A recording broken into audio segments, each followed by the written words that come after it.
We're glad that you're able to join us today for our next edition of our 49er Industry Chat. My name is Noemi Guevara, and I am the Director of Alumni Engagement here at Cal State Long Beach. Before we start our session, I want to let you know that this is being recorded and will live on our website at csulb.edu/alumni. Also, if you have any questions for our guest speaker today, please use the Q&A box to submit any questions. And now I'd like to introduce our guest speaker. Melanie Smothers spent 31 years as an employee of the Chevron Corporation. She began her career in the nearby city of El Segundo as a design engineer at the Chevron Refinery. Melanie served in engineering, planning, and operation roles, and her work locations included Southern California, Hawaii, Mississippi, and the country of Angola. She spent the last few years of her career working in Angola, where she focused on training the citizens to safely and successfully manage the operations of a facility that converted byproduct methane gas into clean liquid natural gas.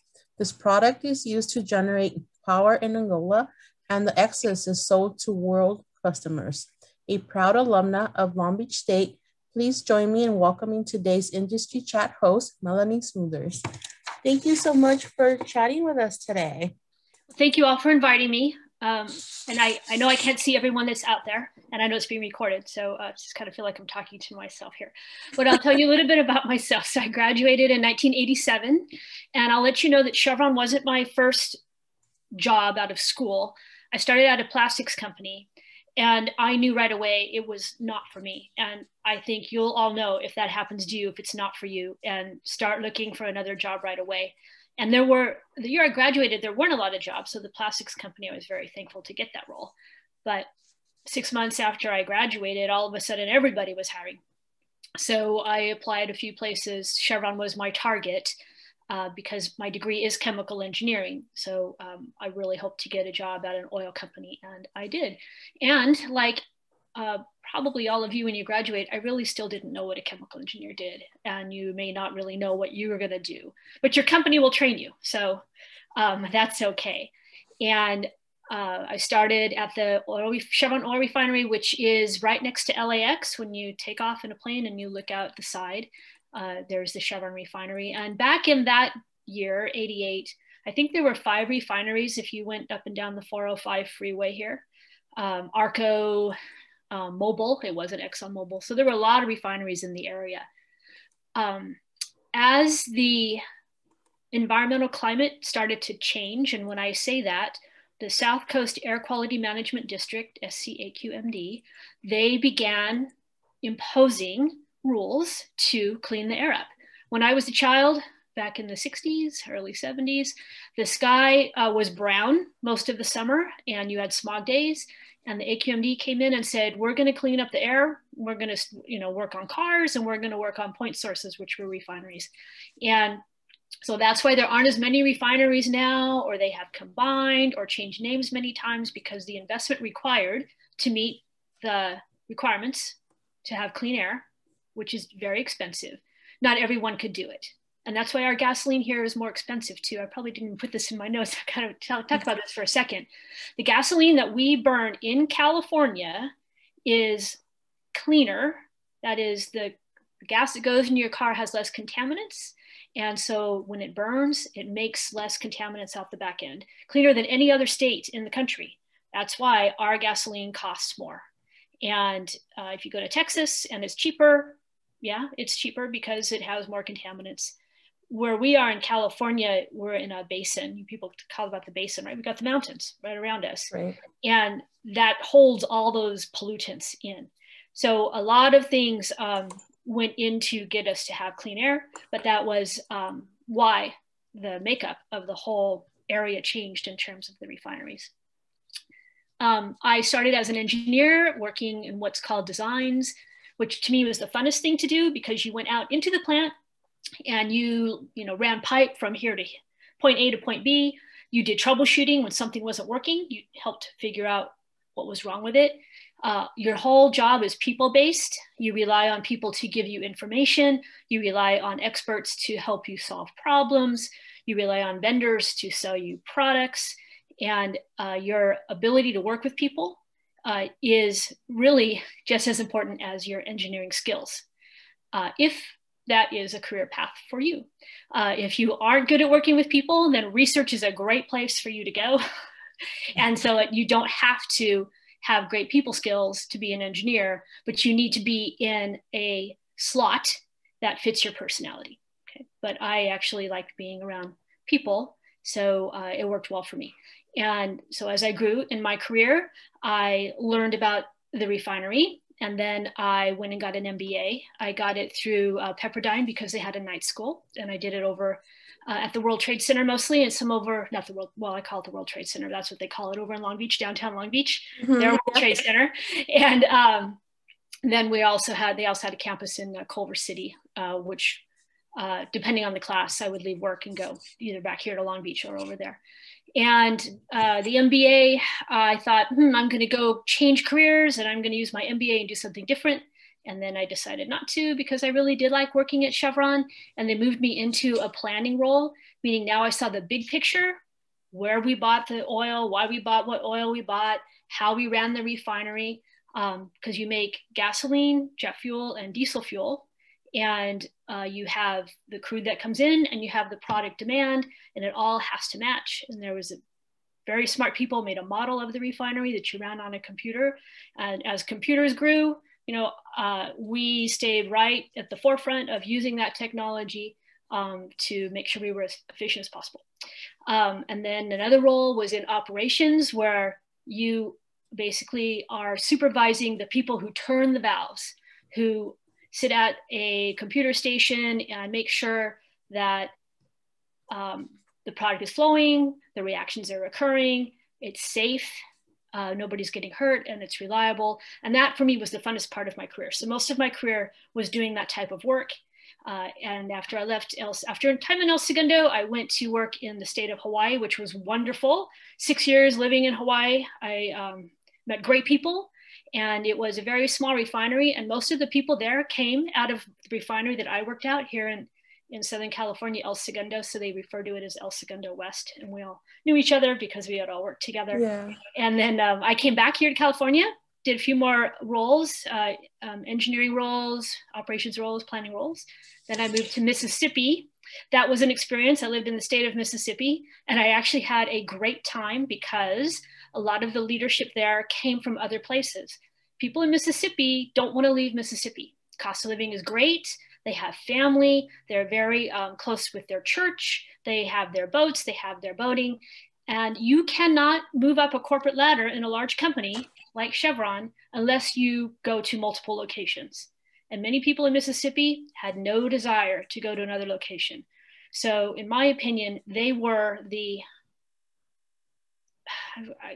smartest workforce isn't probably the right word, but they were really smart people because it was the best job in town, and they would top out at a higher manager role, but they had competency that could take them much further, but they didn't want to leave Mississippi. So there were people like myself who came in from other places. And again, you had a great group of friends that were all from other places that were going to go somewhere after. At the same time, you got to experience the culture of the people who lived in Mississippi. And it was really just a lot of fun. And then from Mississippi, I took a job in the country of Angola, again, more supervising people turning the valves. And as Naomi talked about in the introduction, the goal of Chevron is to train the national workforce to take over this plant one day.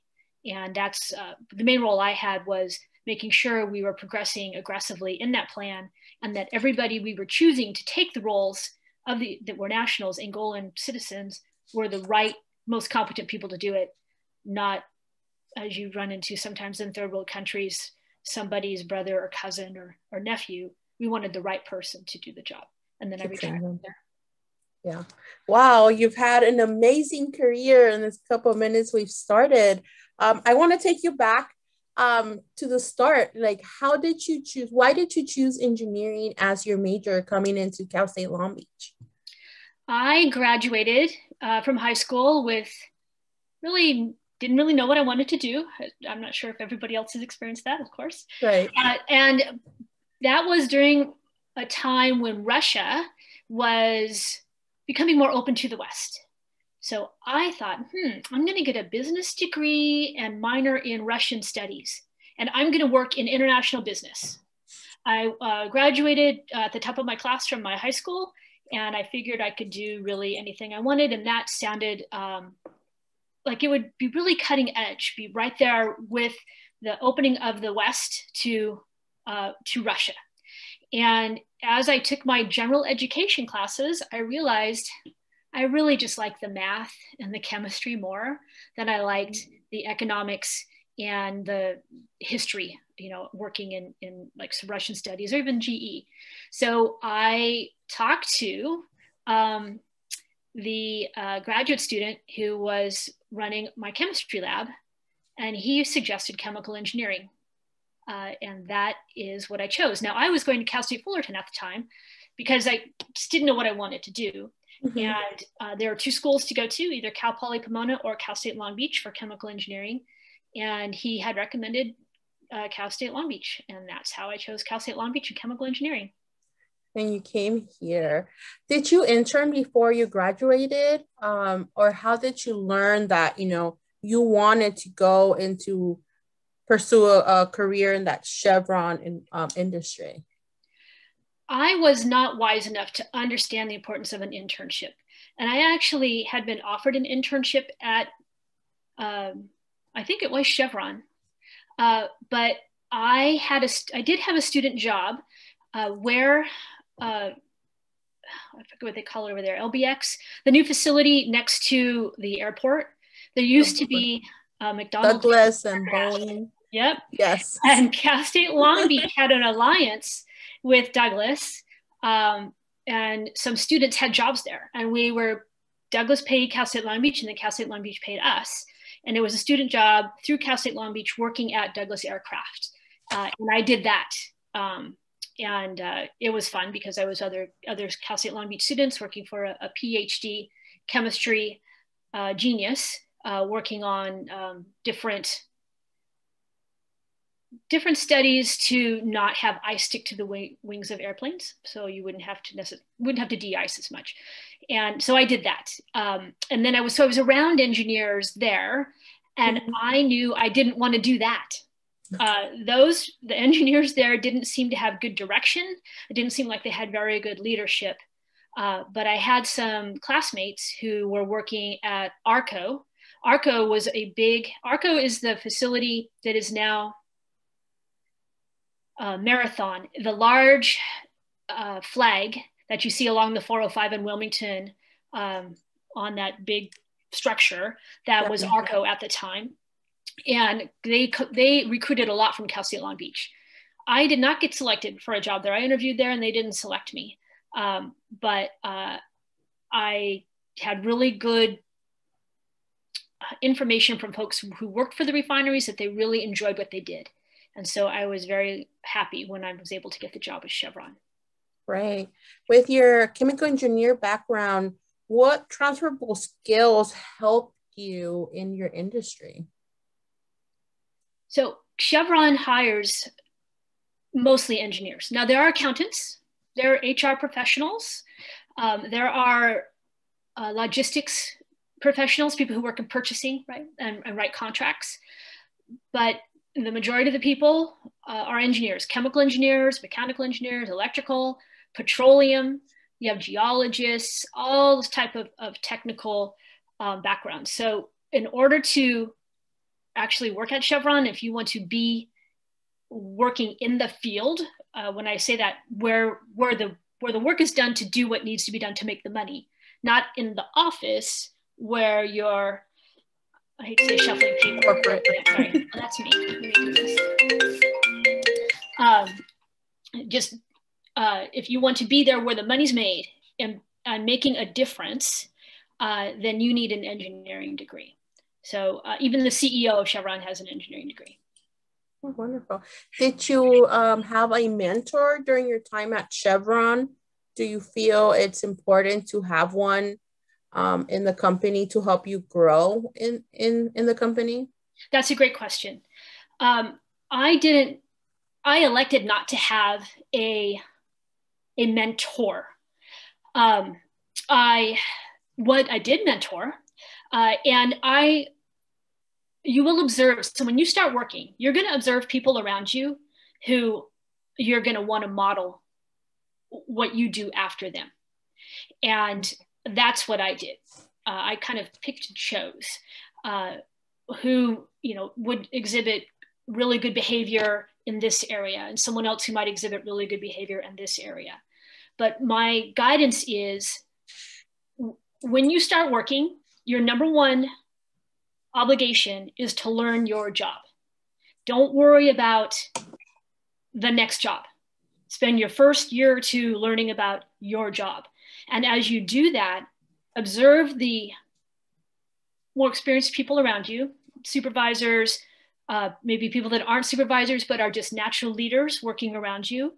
And then decide amongst those who you may like to emulate, model your career after, and approach that person about doing some mentoring for you. Because it really, in this day and age, mentoring is much more valuable than I would say it was back when I first started working. And Chevron is very aggressive toward getting younger folks to have mentors, because they know that it will help shape their career more efficiently, more quickly, and help get them in a path that will work for them. Great. Do they have any internal programs that, entice the younger generation to seek a mentor within the company? So talked about, for the folks, who are listening in, I have an outline, and one of those is, how everything changed over time. And there's a lot of things. And when I talk about that, I'm going to bring up diversity when I talk about that. And all companies learned that in order to be successful, you need to have the best people. And the best people come from all different backgrounds. So a diverse workforce makes a strong workforce. And in there, they create different networks, they call them. And you can join all the networks if you want. I was a member of the Black Employee Network, because it was important that I be a member of the Black Employee Network, because I need to show my commitment and my engagement, and help be there as a mentor if someone wanted a mentor, right? And so the use of networks helps people find mentors. And Chevron, and I think many companies are this way, know that you need to bring out even the most introverted person. And so they use a network to do that. And then through the network, again, you can find a mentor. So they use different things such as networks to help folks be their best.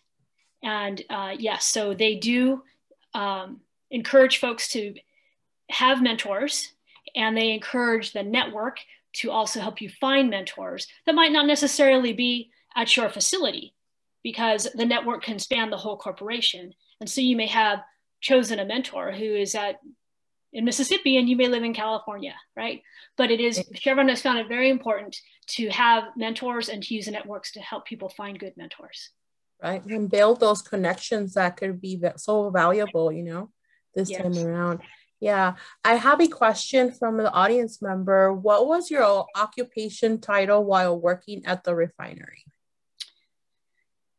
So Chevron is not big into titles, so my first title was called Designs Engineer. So I had a degree in chemical engineering, but no one is called a chemical engineer. You can be a process engineer, which means you are focused on the liquid or the gas inside the pipe, or you can be a designs engineer where you're more focused on the pipe. And then you could be an electrical engineer, which is an electrical engineer.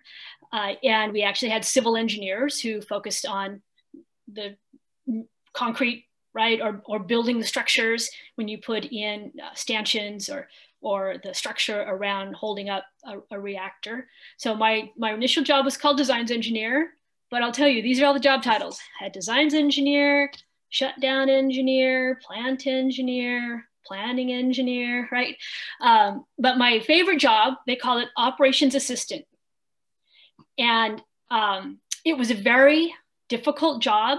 You had to be chosen to do that role out of the engineering ranks. And I laugh because the job title question, because I went to jury duty, and it was over in San Pedro. And one of the folks in our pool was a lawyer, and he actually was a defense lawyer who had worked for one of the local DA's offices, but he was on the defense side. And he said, I said, well, if they ask me my job title, I'm going to say operating assistant. I go, what would you think that means? And he said, well, secretary. And so the job titles didn't always match, right, what you actually did, but that was a great job. But then I had multiple manager roles. My last role was engineering manager in Angola, but I'd also been production manager in Angola.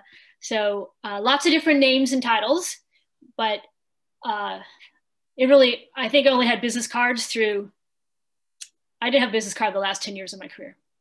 Right. No one uses them anymore. How large was your staff, and what did you look for when hiring staff to be part of your team?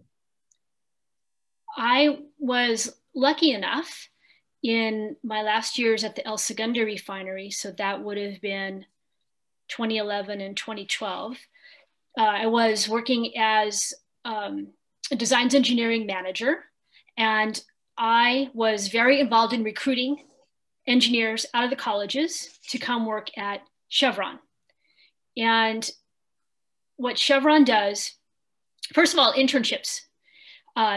If you're an engineer and you're interested in working probably at any company, it probably goes for probably all the degrees. But one of the things that I didn't understand when I was going to school was the use of your clubs. Society of Hispanic Professional Engineers, other ones, SHIP, right? That's SHIP, right? I spent a lot of time with SHIP, right? But there's, Society of Women Engineers, all these different clubs. You need to be, you don't have to be a member of the club, but Chevron, what they do is they go to the clubs because they're trying to recruit, again, a diverse workforce. And if they go to the career center, they're not, at least this is back then, they weren't thinking they were going to get the most diverse workforce. So they wanted to go straight to the clubs. They gave money to the clubs. They supported the clubs. They would attend events with the clubs. And that's where they would look for their interns. So you really want to stay with your club or the career center there. And you want to get an internship in whatever you're doing, because that's a great foundation to either get a job at the place you interned, or to learn you never want to work there, or maybe I didn't even like my field. But an internship is very important. And so from that, we would bring folks in for an interview. And the interview was based on, does your personality fit our way of doing things?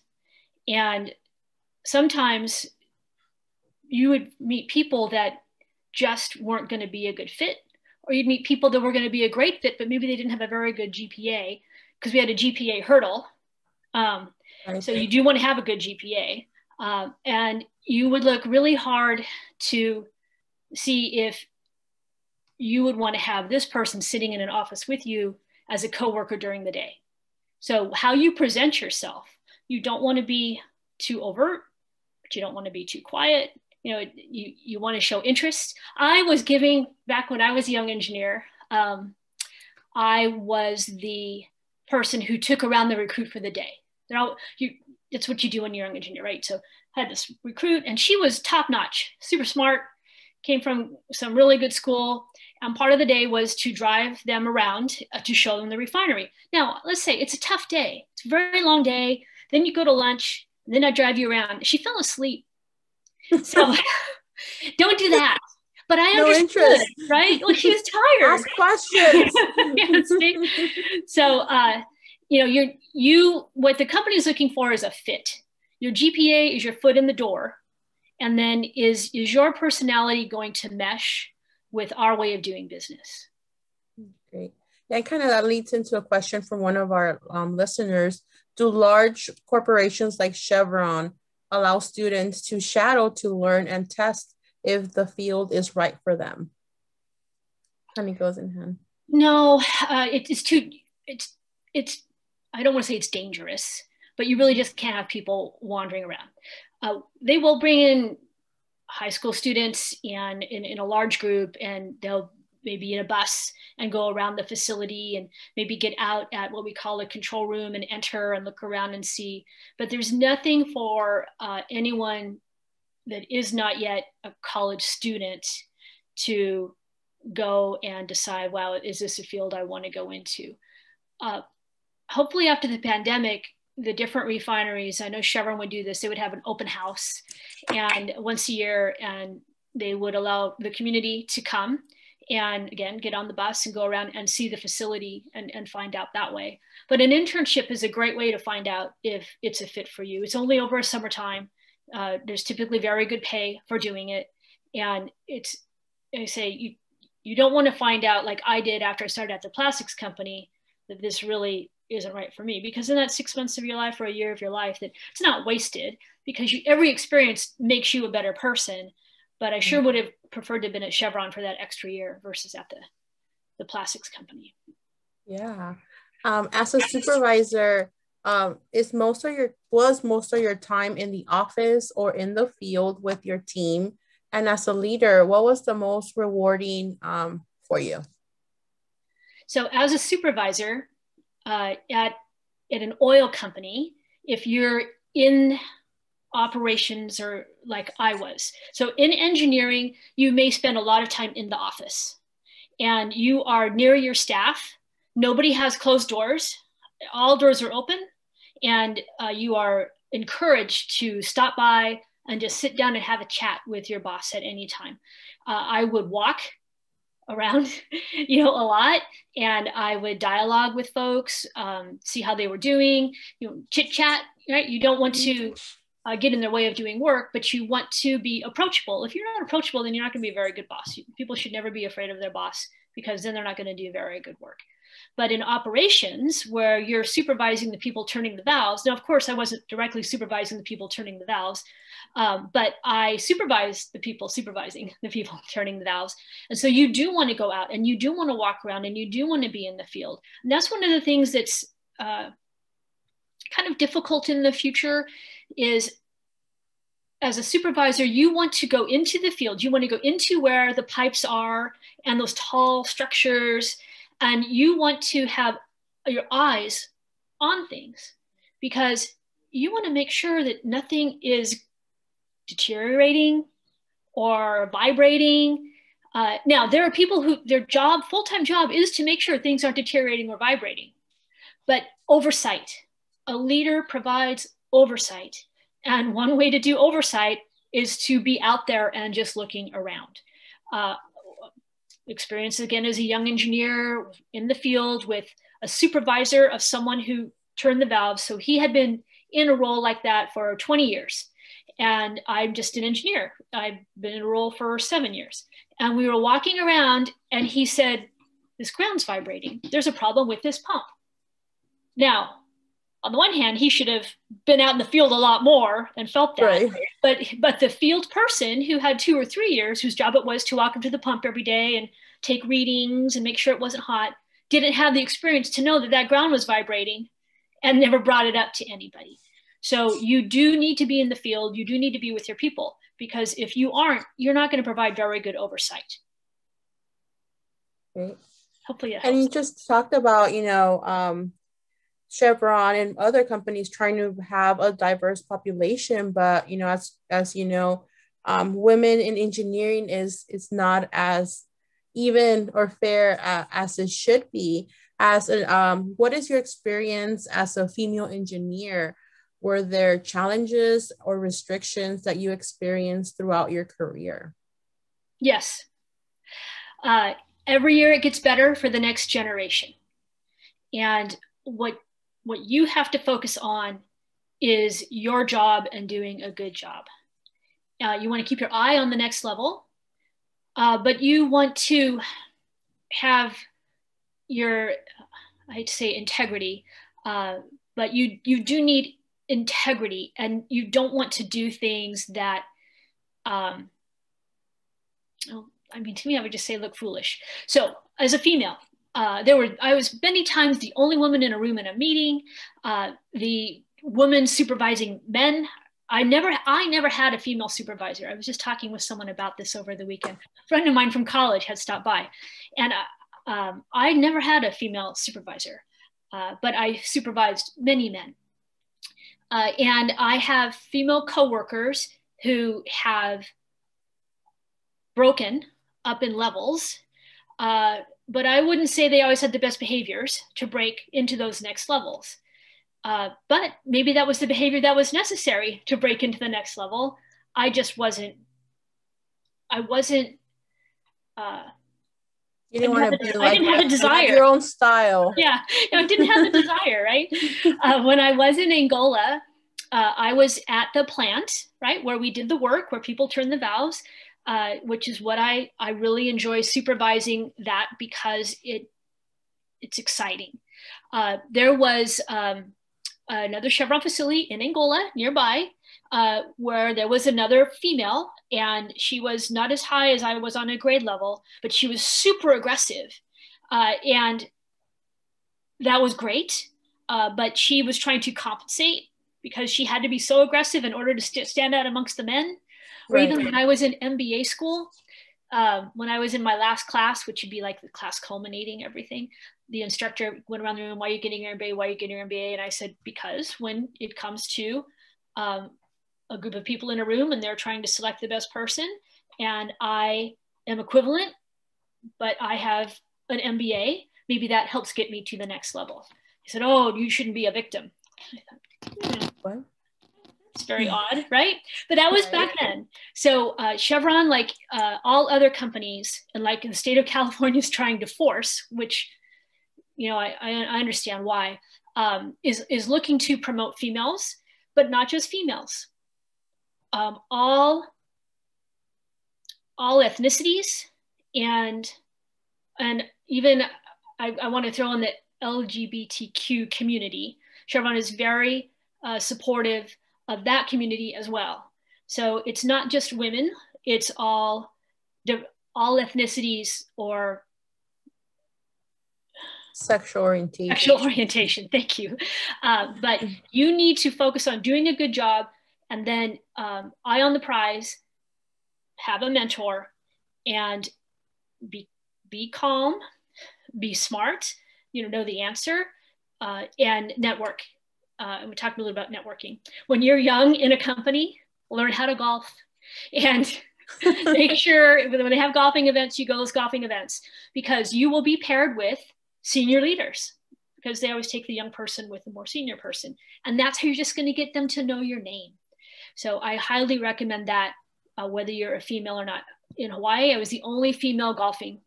So until we actually got a female manager of the facility, and then she went out and golfed as well. Yeah, they are trying to promote women in all ethnicities, and sexual orientations.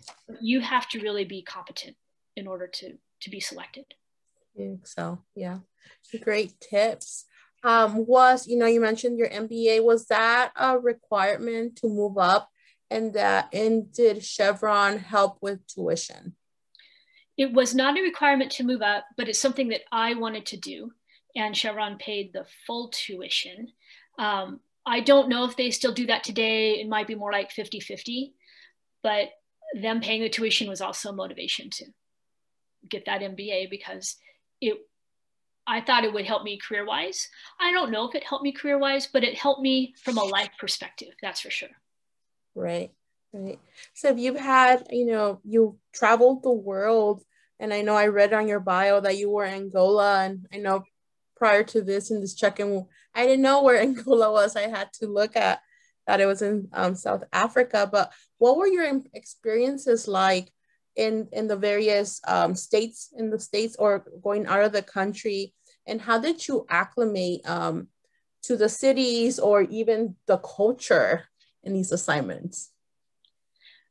I mentioned when you're out of college or when you're in college, learn how to play golf, right? It is your outside interest, whatever that is, that's going to help you integrate into the culture of the area. My outside interest, even though I do golf and I did golf, my outside interest is tennis. I love tennis. So when I made my first move to Hawaii, I didn't know this yet. Your question, right? How are you going to really integrate into the culture and the people beyond just going to work? But I played tennis, and I was at work, and I'm like, where can I play tennis? Anybody know? I made lifelong friends that didn't work at Chevron, but all had relatives who worked at Chevron, because typically when you go to Mississippi or Hawaii, everybody's relative is, working at Chevron, in, cousin, auntie, whatever. There's someone they know who's there. And I made great friends outside of Chevron who I played tennis with my entire 6 years I lived there. And it bled over into my work life to create, again, more relationships, more of a network, right, with other people beyond that. So same thing when I went to Mississippi. Now, in Angola, we actually had this tennis court in the camp, and I would play tennis with whoever played, right, mostly the young engineers. And then when I became the engineering manager, I said, we can still play tennis, right? I mean, just because I'm your boss doesn't mean we can't play tennis. Right. So having an outside interest, whether it's, I had a friend, she loved to be lead Girl Scouts, and she came from Northern California to Hawaii, and she became integrated in the Girl Scout community as a Girl Scout leader. I had coworkers who were active in charitable organizations, and when they moved to the new state, they just went to that charitable organization and found a role there. So that is how you can integrate beyond just becoming coworkers. You find that outside interest, like a network interest, that you can share. Yeah, you start to build your community, around what's available. When you were abroad, how did you learn the local infrastructure, making sure processes in Angola were aligned with those in Chevron? Oh, that was still a challenge. I'm sure it's still a challenge now. So culturally, Angola is a command and control type of country. They had fought a civil war for, I don't know, probably 7 or 8 years, and many men died. So they're missing a generation. And their government was influenced more by the Chinese and the Russians than by the Americans. So the government was more communist. They would call themselves socialist, but it was more of a communist country, and also corruption. So, we talked earlier about if you knew somebody that was high up in the government, you could potentially get placed at the facility we were at and really not be very competent. And that actually led to a disaster before I arrived. They had been building the plant, and Chevron had to give up some of that control to the Angolans, because it's their plant, and there's a percent ownership, even though the country of Angola really is going to own it in the end. But the investment money came from Chevron, Total, ENI, BP, all these different oil companies, as well as, well, I think the Angolan government didn't put up any money, right? It's just us building it there, and then reaping the benefit as part of the profit. And them stepping back and giving leadership positions to people who were given to us by the Angolan government, who weren't necessarily as experienced as they should have been, led to way overspending for building the project by billions of dollars. Right? Probably triple spent the amount of money required to build the plant, because of poor decisions people made. Mm-hmm. And now you weed all those people out, right? And you come in and you take control. And so right now they work very hard to only have, as I mentioned, the most competent people move into the leadership roles. And I ran into a lot of really impressive Angolans. And it was my job to get those impressive people into the right role so they could get the best experience necessary to move to that next role of leadership, and just help identify them and mentor them and encourage them. And I wouldn't, as a leader, one of the Chevron leaders had said to me, you don't want to work around cavemen. Citizens against virtually everything, cavemen. And as a supervisor, if you're spending all your time on the people that cause problems, you're not going to get anywhere. You want to spend your time on the people that are the next leaders. Right. And that was really what we started to do in Angola. To move them along. Will you say there were certain factors or a number of factors that contributed to you being able to be promoted to a higher position? First of all, you had to be competent. And then you need to be approachable. People want to have to work with you. I had moved into a new area of the refinery, and right away I stepped on some people's toes.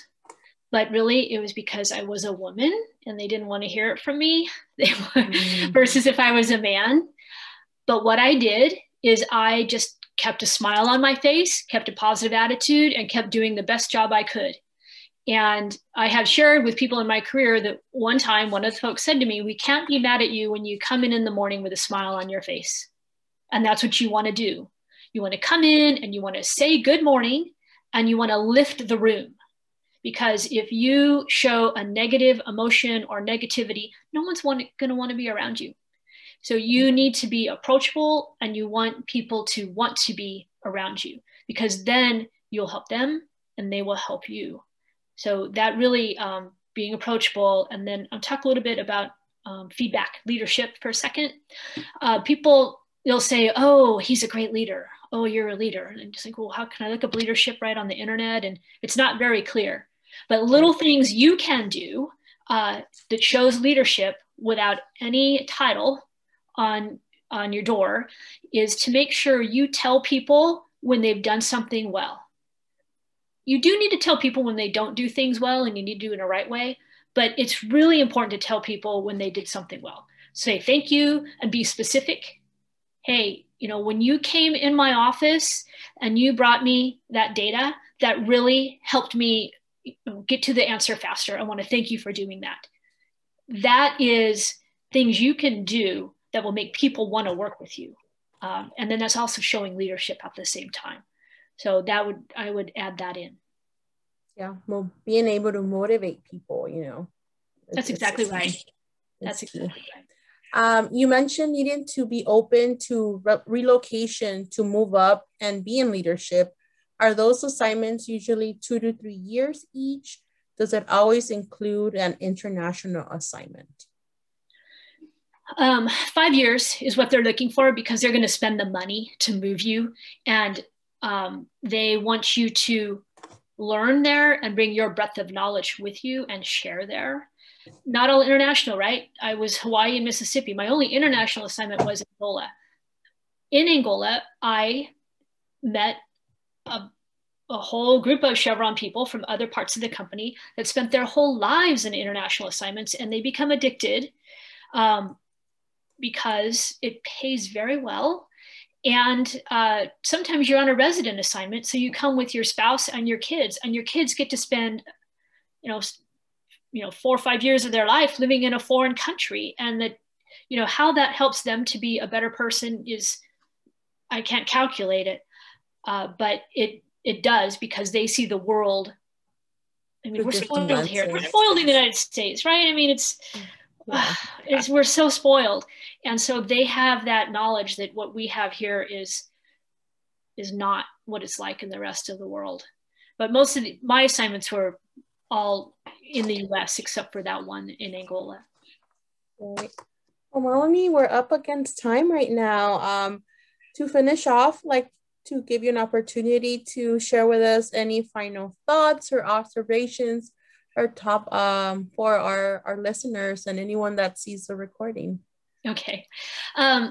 Looking at my notes, I always like to talk about leadership. That was one of my favorite topics when I would give talks at Chevron or talk to young engineers. And Naomi, you mentioned motivation, right? Mm-hmm. People like to be engaged, and they like to get positive feedback. And that positive feedback, that engagement is a motivator. And if you do that just as a coworker, right? You don't have to be their boss to do that. But if you do that as a coworker, that makes people appreciate having you on the team. And if they want you on the team, then you may be selected for the next leadership role. But if you decide that that just is not you like working in research, you want to work on a project, then that's right for you. So that's okay. Everybody has a different learning style, leadership style, style of integrating with others. There's lots of different personality tests you could take to help you figure out that style. One of the questions that I had on the outline had me think about, what are some books that you read that helped you be who you are today? And I will always mention, and I brought this book to Angola, gave to the new leaders that I saw, Stephen Covey's 7 Habits of Highly Effective People. That has that information in there about how the little interactions, the feedback, the organization of yourself, being approachable, that's in there. And I recommend reading that book. Don't buy it, right? Go check it out of the library.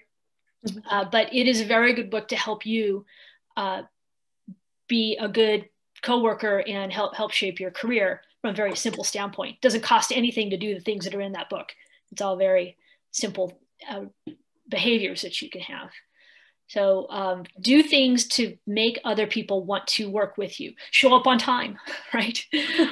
Don't fall asleep. Don't fall asleep, right? And stand up. You get tired, you stand up, right? Go walk around, right. But don't fall asleep on someone when they're talking.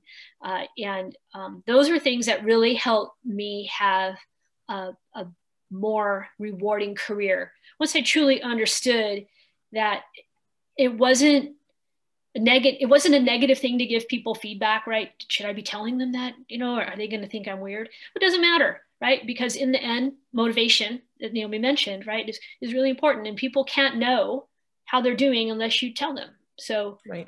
Be positive and give that positive feedback to people, and don't be afraid to give a little negative feedback if it's warranted, but do it in a way such that it's clear and concise, and then move on. Right. And make it a learning opportunity, always. Yeah. Melanie, if anyone wants to reach out to you, are you on LinkedIn, or should we just have everyone email us and we'll connect them to you? Let's do it email to you. And I'm not on LinkedIn because I don't want to be on LinkedIn. But I'm always open to questions. Wonderful. Well, thank you so much for your time. We're very appreciative of you sharing your experience. Congratulations on your retirement. Everyone on the call today, thank you so much for joining us, and please follow us on social media to learn about our future chats. Thank you and have a great day. Thank you all. Bye-bye. And Melanie, if you can just give us 1 second, let me just close out the call. Okay.